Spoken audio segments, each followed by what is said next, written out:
Voltando para o seu lugar.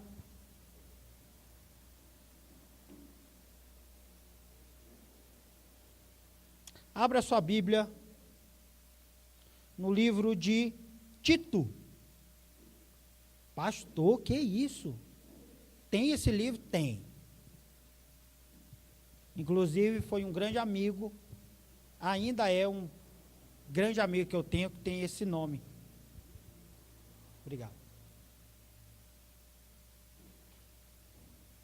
Está indo no índice, né? Quem está indo no índice, diga amém. Quem está mentindo, eu vou descobrir.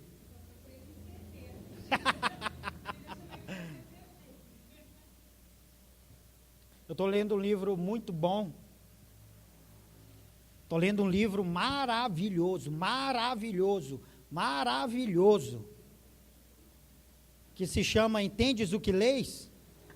É um livro de um autor americano. Ótimo. Muito bom. Ele tem um conteúdo muito teológico. Então, ele é um livro mesmo para quem...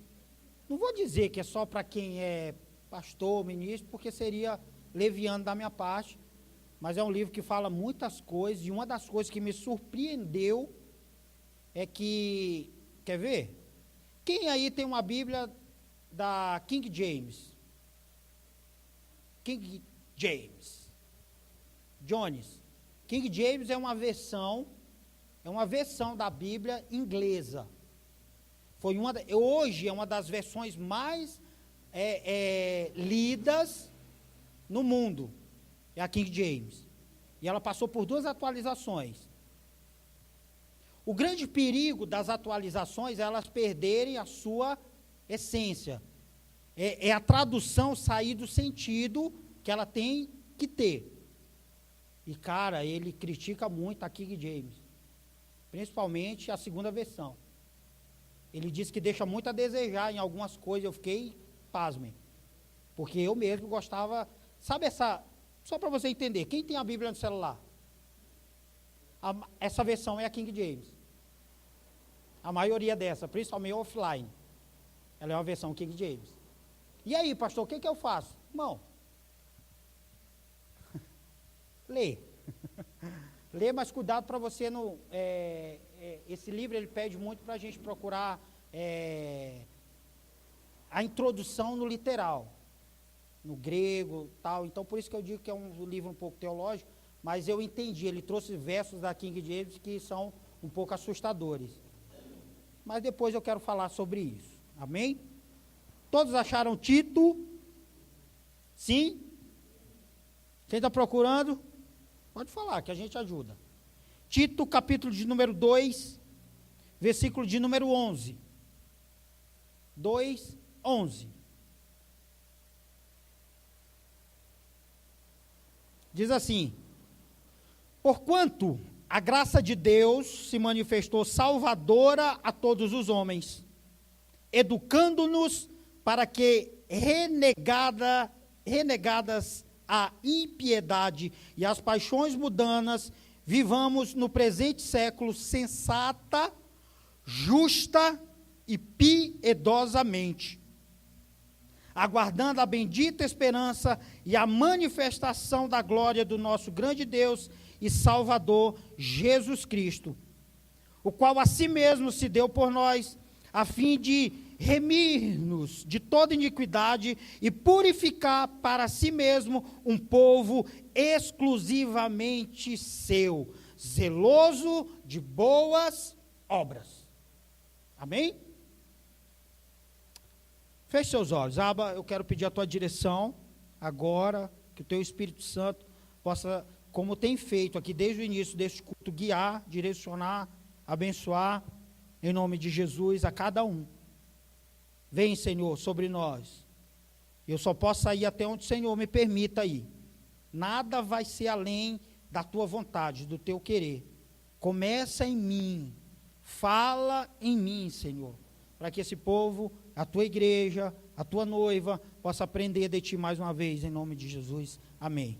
Se assente, mas ainda com sua Bíblia em mãos, que eu quero ler mais alguns trechos aqui, que estão vinculados com essa passagem. Amém? Beto, dá um peteleco aí, vocês sabem quem, né? No Luquinhas, lógico, deixa você dar, né, irmã Marineide? Porque ele some, desaparece, vai dizer que é trabalho. Hã? Ainda bem que você foi sincero, senão o peteleco era 2. Tá?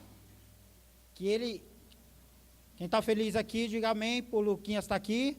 Amém. Tá bom, Luquinhas, fechou. Tem 2 jovens ali atrás visitando-nos. Elas olharam para trás. É a Nicole e me perdoa o nome da mulher do Carlinhos. Juliana, que estão aqui hoje, sejam bem-vindos em nome de Jesus, amém? Amados, eu queria falar um pouco hoje sobre a graça de Deus. Quem gosta de graça? Cara, falar de graça talvez seja um dos assuntos mais comentados nas igrejas, na maioria das comunidades, e até mesmo nas igrejas católicas. É um assunto que ele é bom, é revigorante, ele é atual, ele fala com quem é pecador e quem não é pecador. Mas eu queria trazer hoje um aspecto da graça que tem me preocupado. Não a graça em si. Lógico, porque a graça de Deus é boa. Não poderia ser diferente. Senão a gente no final do culto não falaria aqui que a graça do nosso Senhor Jesus Cristo. Então você vê que a graça ela acompanha um ritual de culto, até mesmo involuntário. Se você não falar o culto inteiro de graça no final, na bênção apostólica ela entra. Mas o que eu percebo, o que eu tenho tomado em mente e o que Deus me chamou aqui para falar essa noite, é que a graça ela está sendo confundida. A graça ela está sendo banalizada. A graça ela parece que virou um trampolim para que o pecado possa acontecer e depois eu só dei uma chegadinha aqui, eu estou na graça e beleza. Primeiro, eu quero fazer uma síntese muito rápida aqui, como a graça chegou. Foi estabelecida a lei diante de Moisés. Deus pegou Moisés e falou assim: olha, Moisés, você vai pegar aqui esses 10 mandamentos e aqui vai ser a direção para esse povo me seguir. Aqui vai ser o estatuto. Aqui vai ser aonde o ponto inicial. Você pode dizer assim: e por que Deus não trouxe graça desde o começo? Porque no começo era necessário ter diretrizes. No começo era necessário colocar limites. No começo era necessário colocar um padrão para que o povo pudesse ser guiado por ele. Então você vai encontrar a lei, a própria lei, uma das leis mais antigas que nós temos no âmbito mundial, que é a lei inglesa, se eu não me engano, Carol. Os ingleses são um dos grandes formadores das leis constituintes. Eles formaram as suas leis baseadas na Bíblia. Na Bíblia. Então não é à toa que você tem um país de primeiro mundo, um país onde as pessoas são educadas, onde as pessoas têm horário, onde as pessoas são rígidas. Por quê? Porque elas, desde o princípio, elas têm uma lei, onde elas obedecem àquela lei. Elas são fruto daquela lei. E eu não vou falar um pouco de história, mas, infelizmente, no Brasil é muito aquela coisa do quero levar vantagem. Se tem uma vaga ali, se ela é de idoso, mas ela está mais perto da porta, eu vou parar lá, não tem nenhum idoso. Sabe o que eles fazem na Alemanha?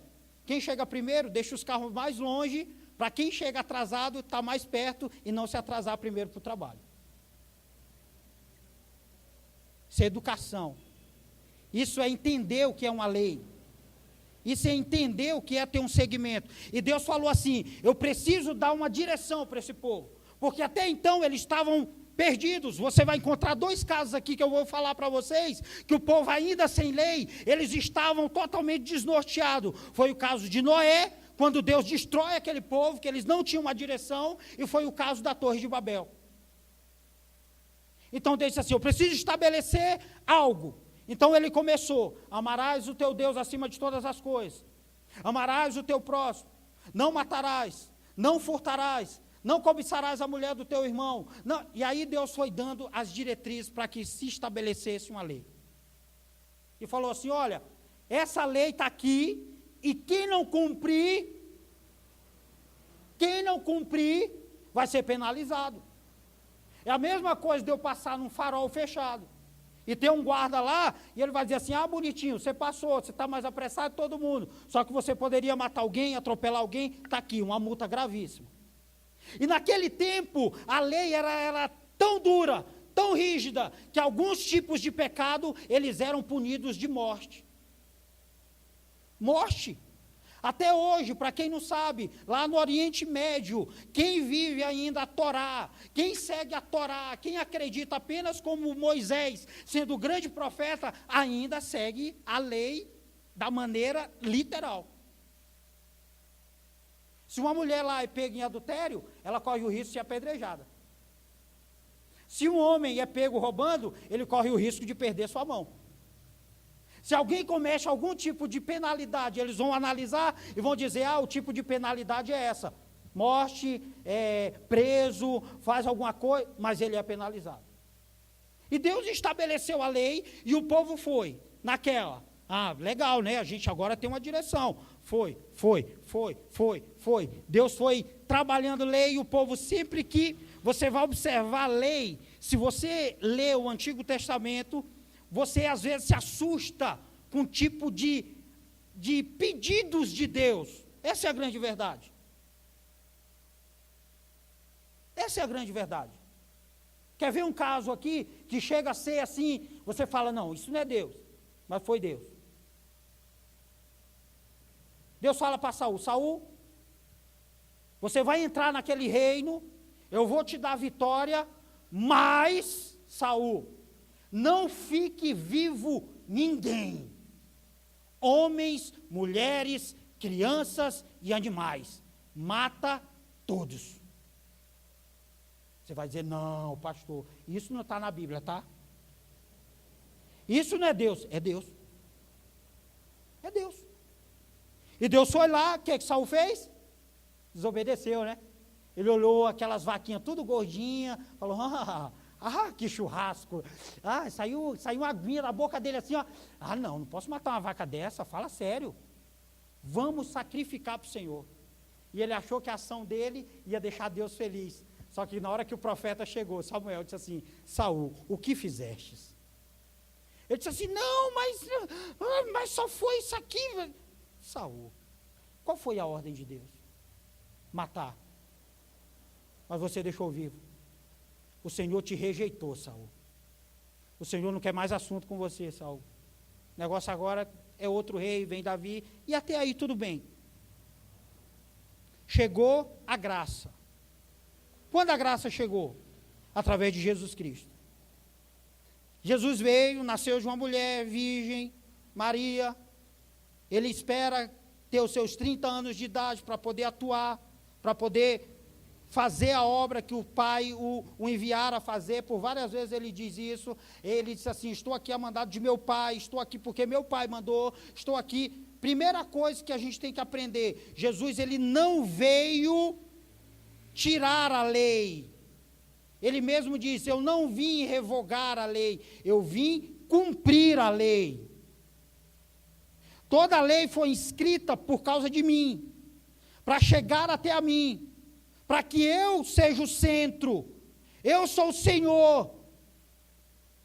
Então, Quando a gente fala que Jesus veio cumprir a lei, é a mesma coisa. Muita gente, eu vejo às vezes uma confusão terrível de graça, de pastores, teólogos, às vezes falar assim: mas a gente não vive mais no tempo da lei. Querido, foi a lei que nos mostrou que nós éramos pecadores, não foi a graça.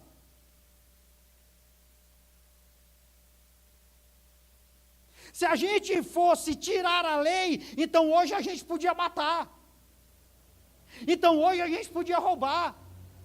Então hoje eu não precisaria respeitar pai e mãe. Isso está na lei. Isso é lei. É lógico que Jesus, ele resumiu a lei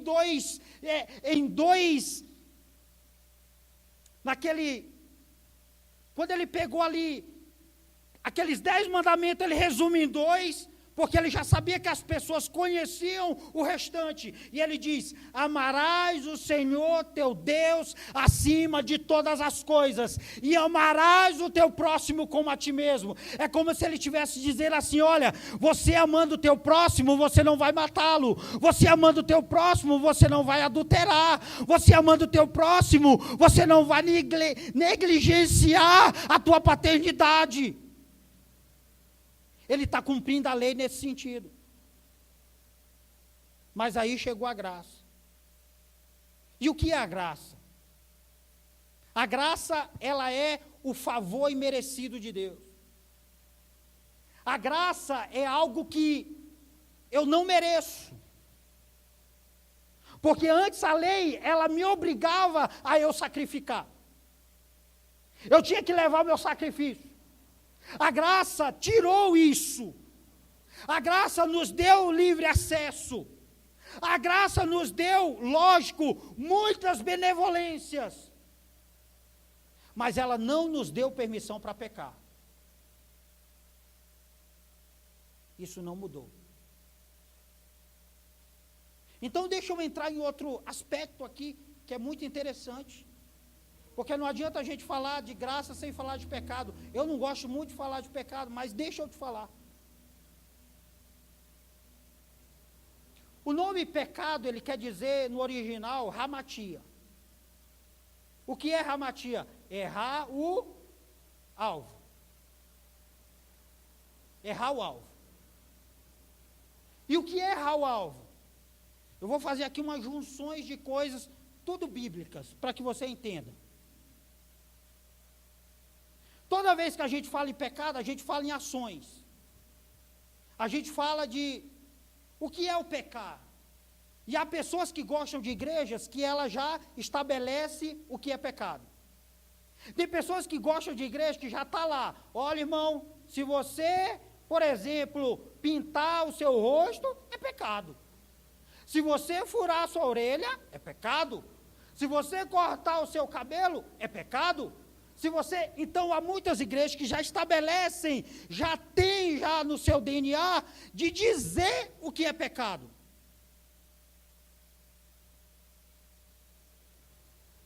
É isso. E eu aqui não vou fazer o papel de crítico dessas igrejas, nem estou aqui para isso, estou aqui para falar de Jesus.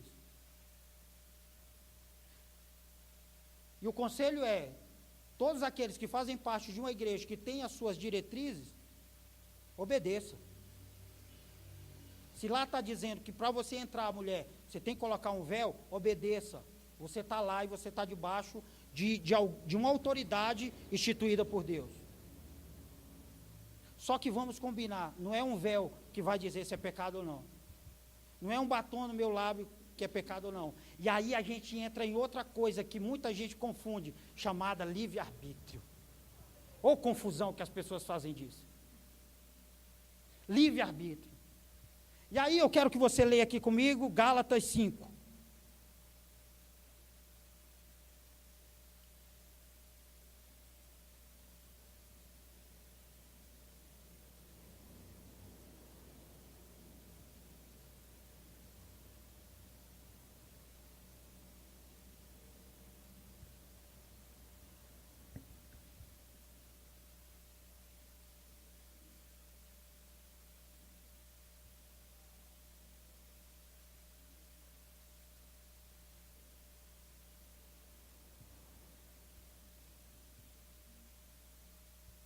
Amém? Está procurando? Pode, eu espero.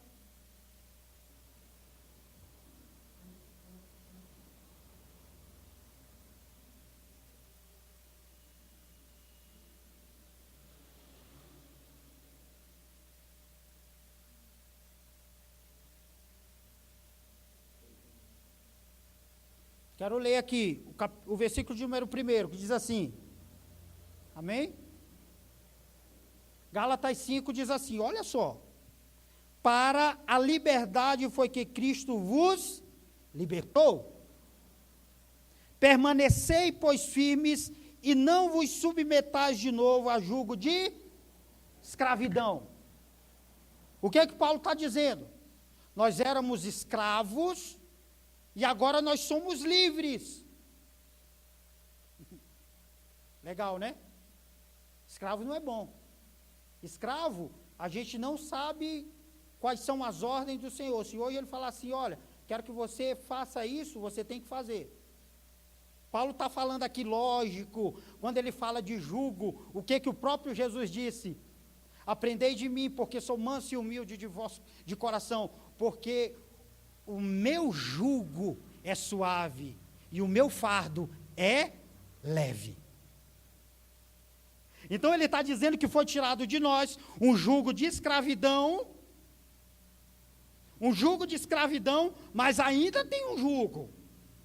Porque senão Jesus não falaria, o meu jugo é suave e o meu fardo é leve. Ele está dizendo assim, olha, eu tirei o pecado, eu tirei a escravidão, eu tirei tudo isso de cima de você, mas para aí, eu vou te dar aqui a direção de como você tem que seguir para andar comigo. Então ele nos liberou para ser a farra do boi. Dizendo assim, não, eu não tenho mais fardo, eu não tenho mais isso, oba, podemos fazer o que quiser, epa. Parou. Tem algo que a gente confunde, chamado santidade, que ela está subjugada à graça. Uma coisa não invalida a outra. Agora o problema é que muitas vezes aquilo que é pecado para um não é pecado para outro. O que na igreja do véu é pecado, aqui para a nossa não é, querido. Só que aí, beleza. Agora, aquilo que o Bolsonaro acha que é armando todo mundo e vai ter uma chacina, para ele está comum. Para muita gente não vai dar certo. Aí são opiniões. E eu não posso colocar minha vida baseada em opiniões. Eu tenho que colocar minha vida baseada em Cristo. Baseado na palavra. Baseado na palavra. Aí mesmo. Gálatas 5, a gente leu o versículo 1, não foi? Leia comigo agora o 13. Porque vós, irmãos, fostes chamados à liberdade, porém, não useis da liberdade para dar ocasião à carne. Sedes antes servos um dos outros pelo amor, porque toda lei se cumpre em um só preceito, a saber, amarás o teu próximo como a ti mesmo. Se vós, porém, vos mordeis e devorais uns aos outros, vedes que não sejais mutuamente destruídos.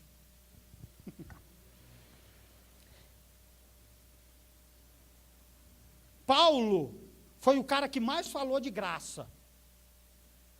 Mas também foi o que mais falou de santidade. E toda vez que eu leio essa parte aqui do não somos livres, mas o próprio Paulo se considera escravo de Cristo. Contradição, pastor? Não. Porque ele está falando de um tipo de liberdade. E depois ele fala de outro tipo de escravidão. Ele está falando de duas coisas diferentes. Tá, pastor, me explica um pouquinho esse lance aí do livre-arbítrio. O que é o livre-arbítrio? O livre-arbítrio nada mais é do que a minha liberdade de tomar as minhas decisões. O livre-arbítrio, ele foi estabelecido lá no Éden. Quando Deus coloca lá uma árvore e ele fala para Adão assim, olha Adão, tem aqui trocentos milhões de árvores, tem trocentos milhões de coisas para fazer, tem várias coisas que você pode aqui, por mais ocioso que você se sinta, mas tem muita coisa para fazer. Faz de tudo, Adão, mas não come dessa árvore. Deus estabeleceu uma ordem para Adão. Deus, quando formou o homem, ele sopra no homem, dá vida, e ele diz, é igual a nós. Trindade, né? A gente pode ver se Deus falou igual a nós, então não existe nós no singular, nós é plural. Um pouquinho de português para a gente, para os que acham que não tem trindade, né? Então não existe o nós só, nós, eu. Nós, eu não existe, é trindade, é nós. Alguém estava ali com ele. Então ele dá lá e vem Adão e ele sopra, falou igual a gente. Quem? Jesus e Espírito Santo. A Bíblia fala lá em João, capítulo 1, que desde o princípio ele já existe. Desde o princípio ele já existe. E Deus dá o livre-arbítrio. Deus poderia não ter colocado aquela árvore lá, sim ou não? Fato. Era só Deus, não tem árvore aqui, vai nascer todo mundo, beleza, aqui, tudo de boa, mas Deus estabeleceu o quê? Uma ordem. E todas as pessoas que vivem sem ordem, a tendência é se tornar um caos. Qualquer lugar que vive sem ordem é um caos. E a ordem, ela não é estabelecida ela não é estabelecida monocraticamente. Só um exemplo aqui político para vocês entenderem. Todos têm acompanhado a crise que está na Venezuela, sim? Por quê? Porque ali não é ordem, ali é ditatorial. É um cara que está no poder, que dita tudo aquilo para se beneficiar e o resto que se dane. E aí a gente vê a grande confusão que está o país da Venezuela. Inflação a mais de 1 milhão%. Você tem ideia do que é isso, cara? É uma crise estabelecida, porque faltou a ordem, faltou cumprir alguns preceitos. Mas voltando aqui para o bíblico. Pastor, até onde vai o meu livre-arbítrio? Vai até onde Cristo estabeleça o seu reino.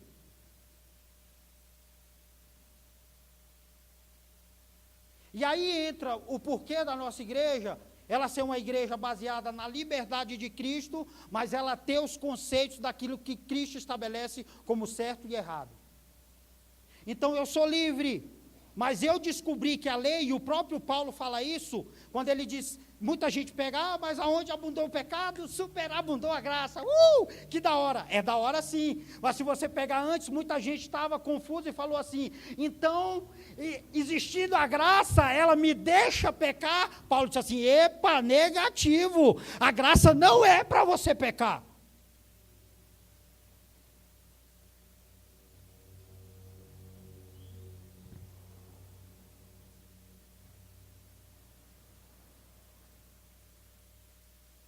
Abra aí sua Bíblia em Romanos 6.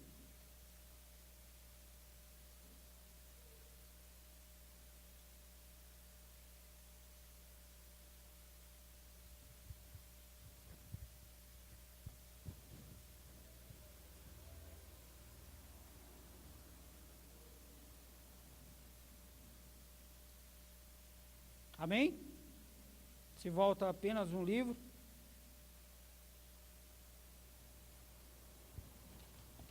Não, né? Eu tinha ainda as 2 epístolas de Coríntios. Romanos 6. Que diremos, pois? Permaneceremos no pecado para que seja a graça mais abundante? De modo nenhum. Como viveremos ainda no pecado, nós que para ele morremos? Ou porventura ignorais que todos nós, que fomos batizados em Cristo, fomos batizados em sua morte? Fomos, pois, sepultados com ele, na morte, pelo batismo, para que com Cristo foi ressuscitado dentre os mortos pela glória do Pai, assim também andemos nós em novidade de vida.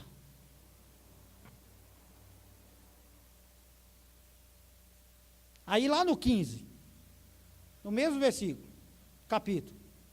E daí? Havemos de pecar porque não estamos debaixo da lei, sim da graça? De modo nenhum. Olha aqui para mim.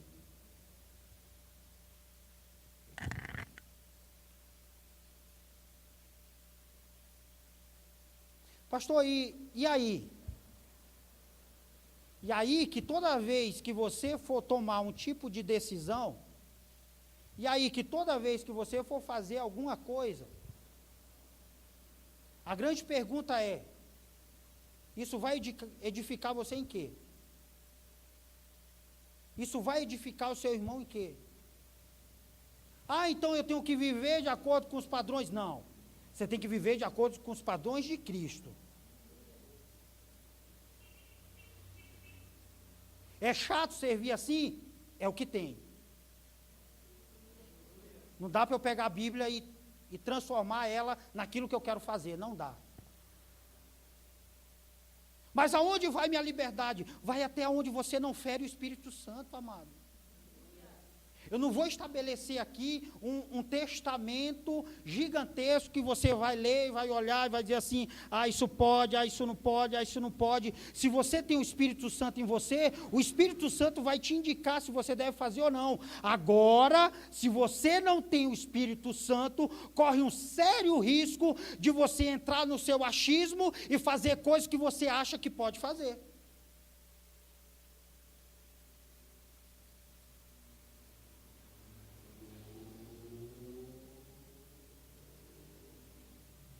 Outro dia eu falei de algo aqui, e eu vou repetir, porque parece que eu não fui muito claro.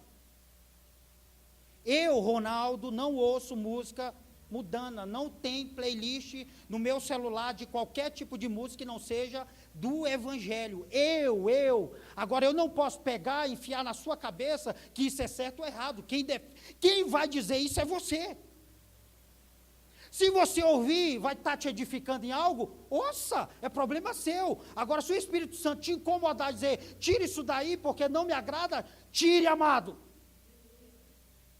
Mas não é a igreja que vai fazer isso. A igreja está aqui para dizer assim, há um reino, há um Cristo, há um Senhor, há um Espírito, andai nele.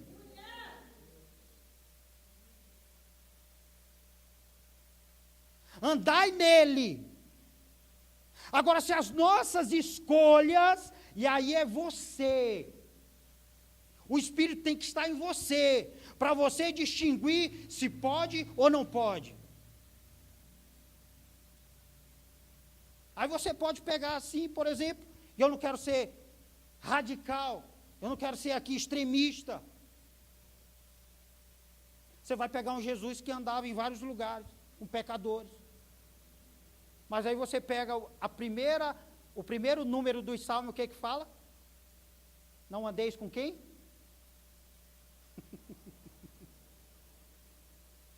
Não andeis com os pecadores. E nem se assenteis à mesa dos escarnecedores. Você fala, epa, então Jesus pecou. Mas por que Jesus estava falando isso? Por que o salmista falou isso? Porque muita gente hoje não sabe distinguir o andar, o sentar. Muita gente é contaminado por pouco. Muita gente se senta e pratica. Era isso que ele estava condenando. Ele estava condenando, Luan, não é eu. Era a mesma coisa. Então eu vou trabalhar no local onde só tem crente. Não pode, não existe. A não ser que você trabalhe por Silas Malafaia.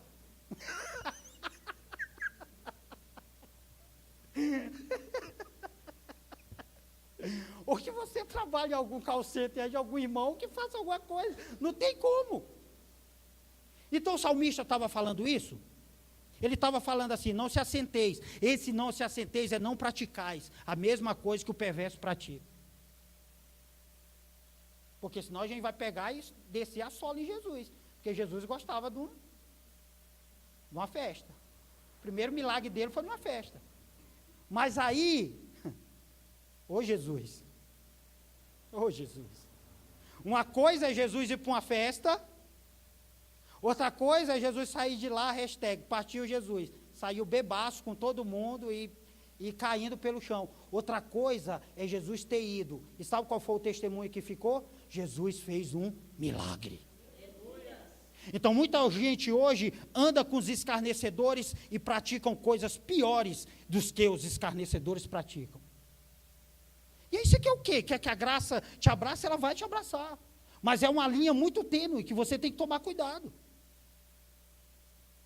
Muito cuidado.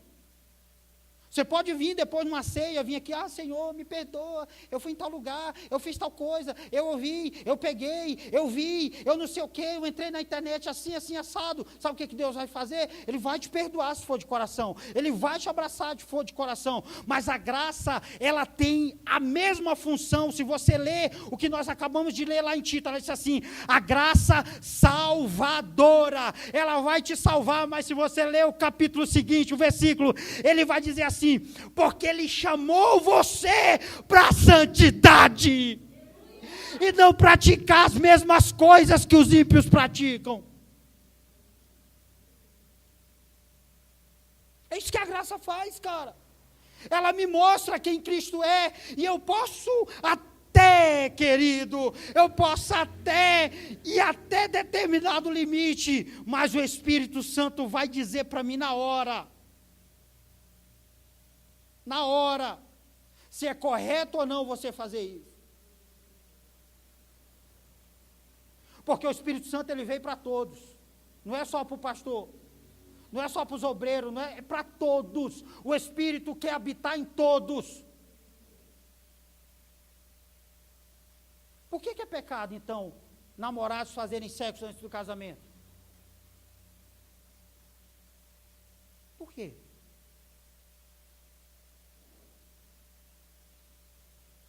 Por que é pecado o homem sair com 1, 2, 3 mulheres, transar a noite inteira? Porque a gente tem um Senhor que fala que isso é pecado, que isso é errado, isso não agrada. E toda vez que eu entristeço o Espírito Santo, eu não esqueço. Eu uma vez assisti um teatro, e nesse teatro ele tinha, é como se Jesus chegasse numa casa, e aí, a casa ela tinha vários compartimentos. E aquela pessoa, ela fazia aquelas orações, Jesus, vem na minha casa, vem, faz isso, faz aquilo. Mas tinha muita sujeira nos compartimentos. Então ela queria deixar Jesus só na sala. E toda vez que ela dizia assim, eu vou na cozinha, Jesus falava assim, eu vou com você. Ela falava, não, fica aí. Eu vou no quarto. Aí ela falava, irmã Sandra, não, fica aí. Porque ela ia praticar coisas que não agradavam a ele. Ela queria fingir uma certa comodidade de um Jesus apenas ali, onde todos viam, onde era bom, mas nos compartimentos havia sujeira. E no final, eu lembro muito bem, que quando no final mostrou uma cruz, e Jesus ele ia para a cruz, e sabe o que Jesus falava para ela? Toda vez que você peca, é como se você colocasse um prego aqui na minha mão e desse uma martelada de novo. Ele estava dizendo assim, é como se o meu sacrifício fosse em vão para você.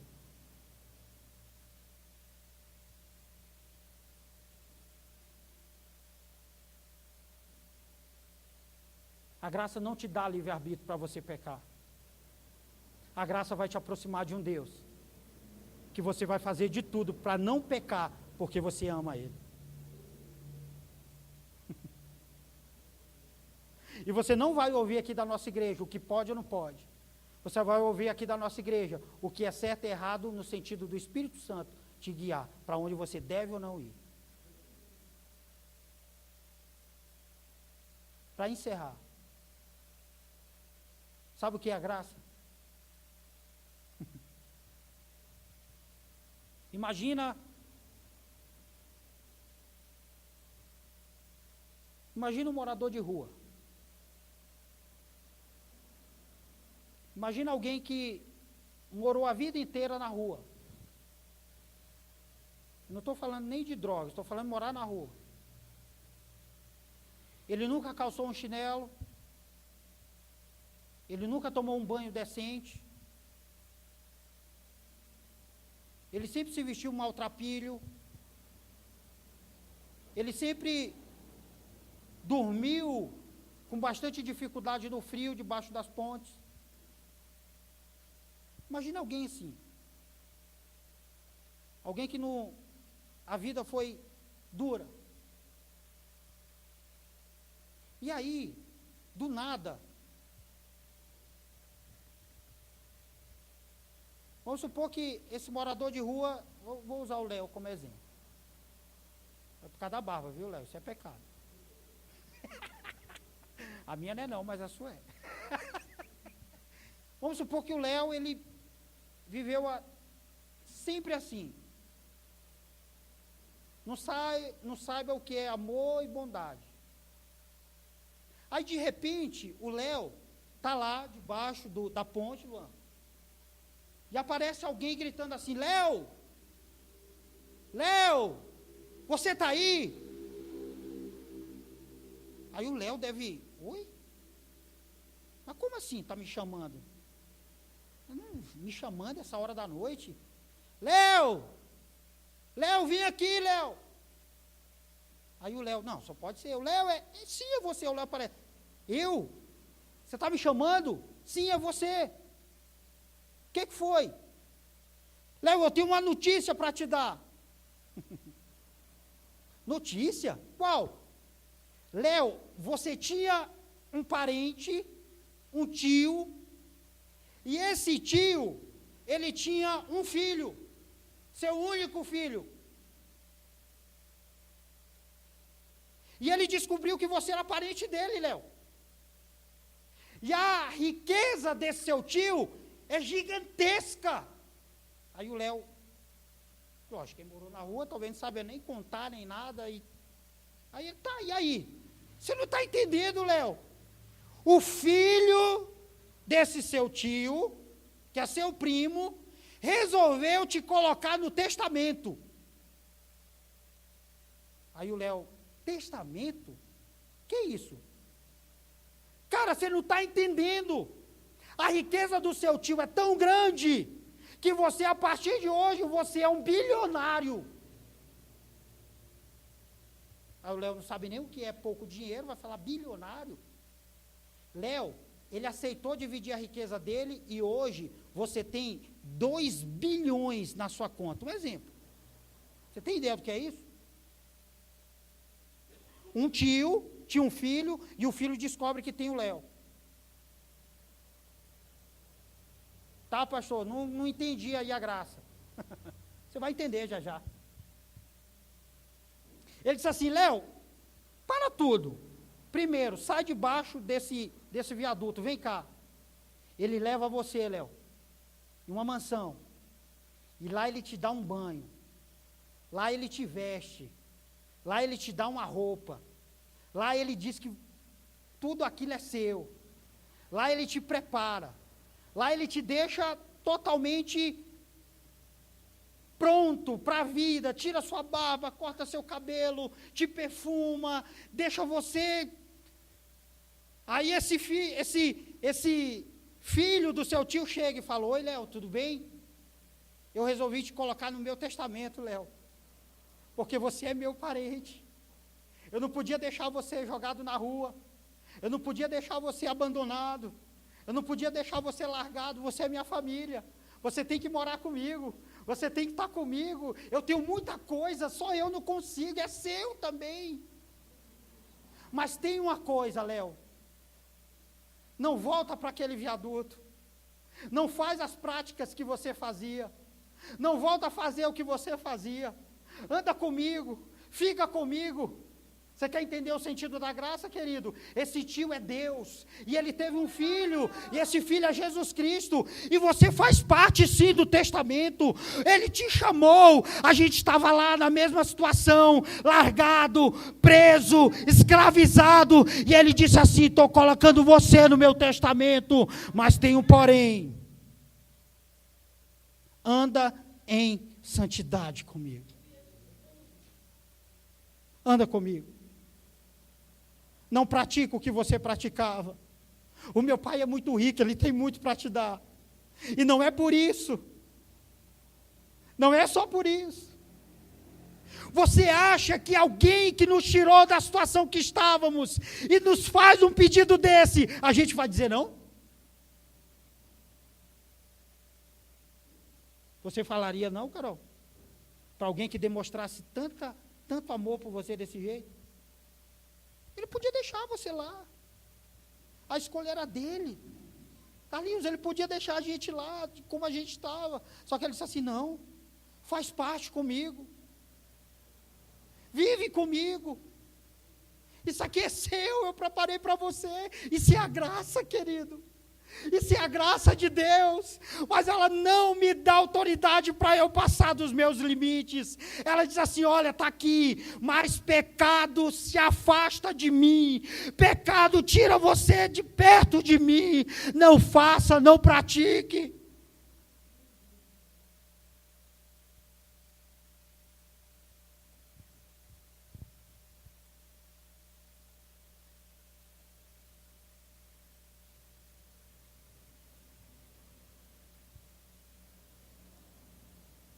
Você pode viver. Você pode viver e escolher viver o mais profundo de Deus. O mais profundo de Deus. Mas o mais profundo só está disponível para aqueles que têm intimidade. E não sou eu que estou dizendo isso. O desafio de Deus é nos chamar para a intimidade. E a nossa maior relutância é aceitar ir para a intimidade de Deus. Porque a gente sai da nossa zona de conforto, e é o que ele disse para Ezequiel, vem. O que você vê? Ele disse, eu vejo a água batendo dos meus tornozelos. E ele disse, vem. Talvez Ezequiel não soubesse nadar, mas Deus estava dando a ordem para ele, vem, Ezequiel. Vem, vem. Quando Jesus se depara com Pedro, ali o mar está bravio, e Pedro olha e ele acha que é um fantasma. Jesus disse, não sou eu. O que ele diz para Pedro? E Pedro diz assim, Senhor, se é você, deixa que eu vá até aí. Pedro se dispõe aí. Pedro se dispõe a fazer o impossível. Pedro se dispõe a romper com a lógica. E Jesus disse assim, Pedro, vem! E ele começa a pisar, desafiando a lei da física, desafiando qualquer tipo de algo normal, e ele pisa no mar e não afunda. Um pescador que sempre viveu no mar, que sabia que podia afundar, ali ele é desafiado e ele aceita, ele vai. Ei, o sobrenatural de Deus é para quem aceita, irmão, é para quem vai, é para quem mergulha, é para quem entra de cabeça, é para quem tem fé. Esse é o sobrenatural de Deus.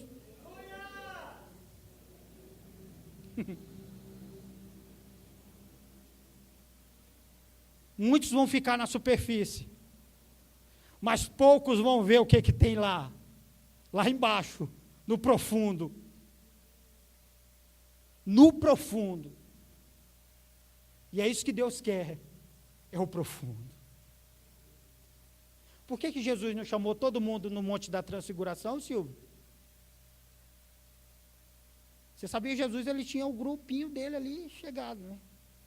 Ah, Jesus fazia acepção? Não. De maneira nenhuma. Sabe por que eu acho que Jesus gostava de Pedro? Porque Pedro, se fosse hoje, nos dias de hoje, eu acho que ele seria nordestino. Ele encontraria ele ali na Paraíba, rústico, bravo. Só que Pedro, ele era aquele cara que falava. Ele não fazia média com Jesus. Não fazia média. Se perdia suas palavras, se perdia, mas ele falava. Ele não ficava pelos cantos, não ficava. Eu sempre digo que todos os apóstolos tiveram as suas notoriedades. Extra Bíblia. Os que mergulharam profundo são aqueles que estão aqui. Eram 12. Pedro escreveu o seu livro, a sua experiência. João teve as experiências. E os outros, cara? E os outros? Não vou dizer que foi obrigado, porque o Senhor quer salvar todos, mas Deus teve que ir até um homem que se achava acima de todos, que foi Paulo. E Deus disse assim: vem cá, Paulo, vou ter que te pegar para poder pregar para os gentios, porque muita gente ainda não está entendendo o que eu quero fazer. A Deus vai lá, prega para o próprio Paulo, e Paulo se torna o apóstolo dos gentios. E é isso que Ele quer fazer com você. Ele quer tirar você da sua humilde visão e quer te colocar você na visão dEle, para você realizar aquilo que Ele tem para realizar. E a graça, ela é fundamental nisso. Se coloque de pé.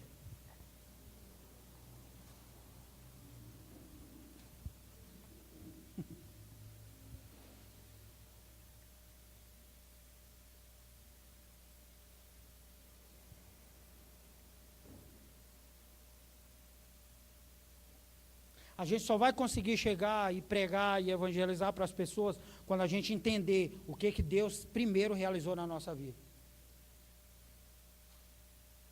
Já viu criança chupando doce? Qual é a criança que não gosta de doce? Difícil, né? Quem gosta de doce aí, diga amém. Menos você, Beto. Imagina uma criança, e criança é assim, que ainda não tem discernimento. Se uma criança correr aqui e ela vê uma bala no chão, ela pega e põe na boca, sim ou não? Pode estar cheia de cabelo, ela põe na boca. Pode estar com terra, ela põe na boca. Por quê? Porque ela gosta de doce, ela ama doce. E ela ainda não tem um entendimento que ali, aquele cabelo vai fazer mal, aquela terra vai fazer mal. Ela tem o desejo daquilo. Ela tem o desejo de pôr aquela bala na boca. E se a mãe não brigar, nem que ela tire um chumaço de cabelo depois da boca da criança. Pastor, o que você está querendo dizer? Chega para essa criança com aqueles pirulitos do Chaves. Já viu o pirulitão que tem no Chaves? Novinho. Desembala assim na frente dela. E fala: você troca essa bala suja por esse pirulitão aqui? Ali você já conquistou, amigo. No desembalar,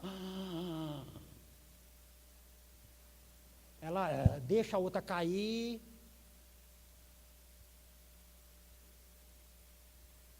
O que a gente ainda não entendeu é que o desejo por Deus às vezes é simples assim. A gente prefere ficar lambendo bala suja no chão e Deus está dizendo assim: eu tenho um pirulitão para você que você nem imagina. É meio engraçado, mas é real, cara. É real. Deus está dizendo assim: você está lambendo bala suja do chão, cara. Eu tenho para você coisa nova. Eu quero trocar esse seu desejo aí por essa bala suja que todo mundo já passou o pé, e quero te dar para você algo novo, para você provar, ter desejo. Se ajoelhe. Eu quero orar com você.